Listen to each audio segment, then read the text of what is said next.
يوم جديد وتاسك جديده. النهارده اول فيديو في السلسله دي، هطلع اعمل معاكم التاسكات اللي هيطلبوها مني العملاء بتوعي، واحيانا هتكون تاسكات انا بعملها عشان اطور من نفسي ومحدش طلبها مني. في الوقت ده هقول لكم ساعتها ان التاسك دي محدش طلبها مني. التاسك النهارده عباره عن اعلان صاحبه كوتش في مجال التداول، وصاحب الاعلان بعت لي هو السكريبت اللي عايزني اعمل له فويس اوفر.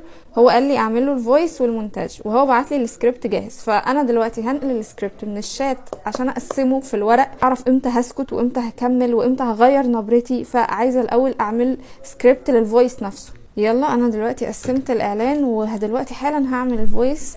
بسم الله الرحمن الرحيم. كام مره دخلت صفقه وخسرت؟ وكام مره حسيت ان السوق بيضحك عليك؟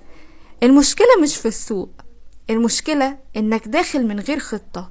النتائج اللي قدامك دي مش صدفة، ده شغل سمارت ماني كونسبتس وبرايس اكشن. ذهب، عملات، نفط، دخول من مناطق سيولة حقيقية، ستوب واضح وهدف محسوب، مخاطرة مدروسة. كوتش نور النبوي مش بيبيع حلم، ده بيشتغل بأرقام، واللي بيدخل معاه بيدخل بخطة مش بعشوائية. لو فضلت تتفرج هتفضل مكانك، ولو دخلت الجروب هتبدأ تمشي صح. جروب التوصيات مفتوح لفترة محدودة. لو عايز تدخل معانا وتشتغل باحتراف، ادخل على اللينك اللي تحت الفيديو دلوقتي وانضم لفريق كوتش نور النبوي.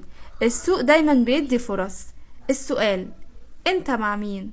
خلاص انا سجلت الاعلان. دلوقتي انا عايزه اعمل مونتاج للصوت، لاني طبعا كنت بسكت في النص اخد نفسي وكده، فهروح اعمل مونتاج للصوت، وبعدين نعمل مونتاج الفيديو ككل بقى، ونركب اللقطات المناسبة على كل جزء من الريكورد. يلا شوف النتيجة. كام مرة دخلت صفقة وخسرت؟ وكام مرة حسيت ان السوق بيضحك عليك؟ المشكلة مش في السوق، المشكلة انك داخل من غير خطة. النتائج اللي قدامك دي مش صدفة، ده شغل سمارت ماني كونسبتس وبرايس اكشن. ذهب، عملات، نفط، دخول من مناطق سيولة حقيقية، ستوب واضح وهدف محسوب، مخاطرة مدروسة. كوتش نور النبوي مش بيبيع حلم، ده بيشتغل بأرقام، واللي بيدخل معاه بيدخل بخطة مش بعشوائية. لو فضلت تتفرج هتفضل مكانك، ولو دخلت الجروب هتبدأ تمشي صح. جروب التوصيات مفتوح لفترة محدودة. لو عايز تدخل معانا وتشتغل باحتراف، ادخل على اللينك اللي تحت الفيديو دلوقتي وانضم لفريق كوتش نور النبوي. السوق دايما بيدي فرص. السؤال، انت مع مين؟ لو عجبكم الفيديو ما تنسوش تعملوا لي لايك، ولو حابين تشوفوا فيديوهات اكتر من السلسلة دي وسلاسل تانية مختلفة خالص اعملوا لي متابعة. سلام.